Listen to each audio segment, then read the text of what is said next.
Assalamualaikum warahmatullahi wabarakatuh. We are from group 5. We'll explain about method, procedure, audience design, and needed analysis in translation. Okay, the first material will be explained by Sari Ridayanti. Assalamualaikum warahmatullahi wabarakatuh. Good morning, friends. I'm Sari Ridayanti, and today I will explain about the method of translation. The first is word-of-word translation. This is often demonstrated as interlinear translation, with the TL immediately below the CL words. The CL word other is prefixed and the word translated singly by their most common meanings out of context. Cultural words are translated literally. The main use of word-for-word translation is either to understand the mechanic of the short language or consider the difficult text as a pre-translation process. And the second is literal translation. The CL grammatical construction are converted to their needs TL equivalents, but the lexical words are again translated singly. Of the context as a pre-translation process, this indicates the problem to be solved. And the next is faithful translation. A faithful translation attempts to produce the precise contextual meaning of the original within the constraints of the TL grammatical structures. It transports cultural words and prefers the degree of grammatical and lexical abnormality deviation from CL norms in the translation. It attempts to be completely faithful to the intention and the text relation of the CL writer. And the next is semantic translation. Semantic translation differs from faithful translation only in as far as it must take more account of the aesthetic value.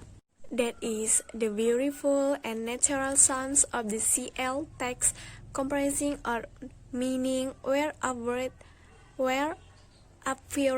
so that no assonance, wordplay, or repetition jars in the finished version. Okay, and the next is adaptation. This is the price form of translation. It is used mainly for plays, comedies, and poetry. The themes, characters, plot are usually preferred. The CL culture convert to the TL culture and the text written.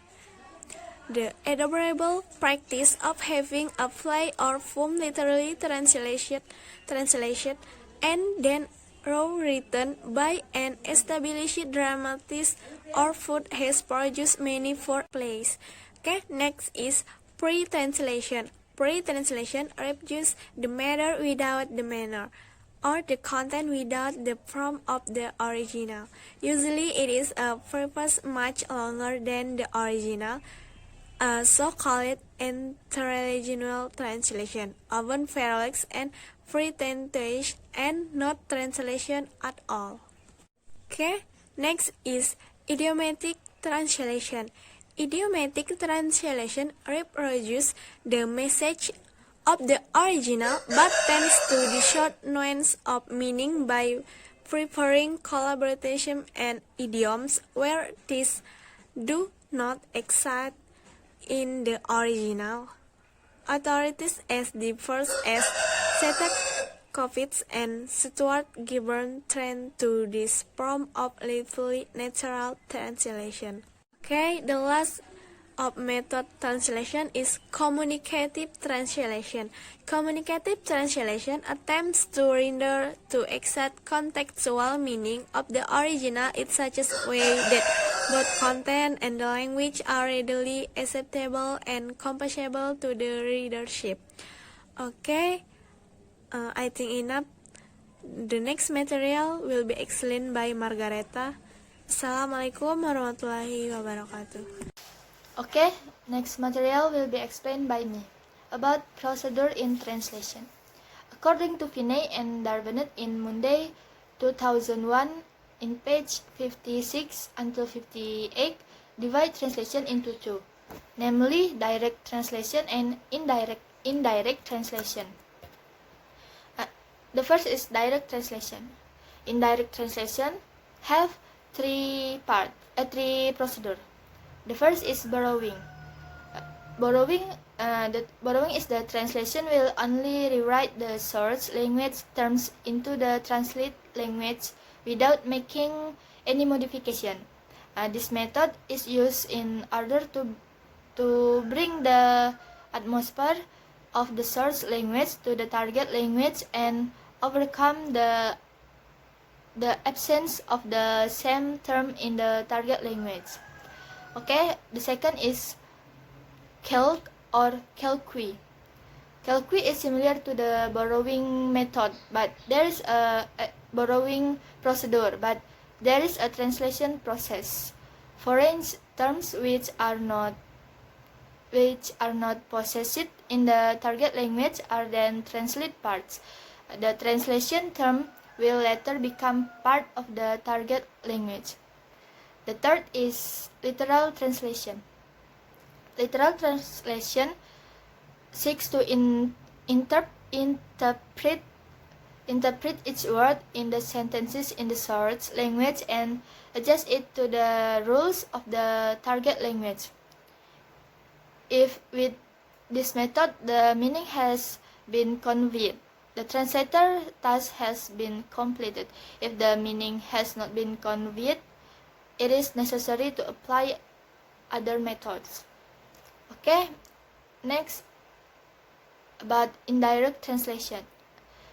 In indirect translation have four procedure. The first is transposition. This procedure is done by changing one language level to another language level. For example, from words to phrases or even to sentences. Compound sentences can also be translated into simple sentences, or two simple sentences can be translated into compound sentences. The second is modulation. The modulation method is a method of shifting the point of view. A shift in the point of view of meaning can be in the form of changing active sentences into passive ones. Negative meanings to positive ones and vice versa. For example, the word sick is translated as unhealthy. Okay. The third is match. Match is a procedure. The equivalent method procedure is a procedure that modifies that words from the source language so that they conform to the rules of the target language. For example, the word modification, which is translated into modification, or fiction, which is translated into fiction. Next, the last, adaptation. Adaptation is a procedure, the most extreme procedure used. This procedure is carried out of the source language is not found in the target language. For example, the concept of living together before marriage is similar to cohabitation, but can be translated into the concept of family. Okay, next about audience design. Audience design is a sociolinguistic model outlined by Alan Bell in 1984, which starts that stylistic change occur primarily in response to a speaker audience. According to this model, speakers adapt their speech primarily to their listeners to express solidarity or intimacy with them, or move away from what their listeners say to express distance. In audience type, The audience design framework distinguishes between several types of audience type based on 3 criteria from the speaker's point of view. And the first is known, whether the recipient of the message is recognized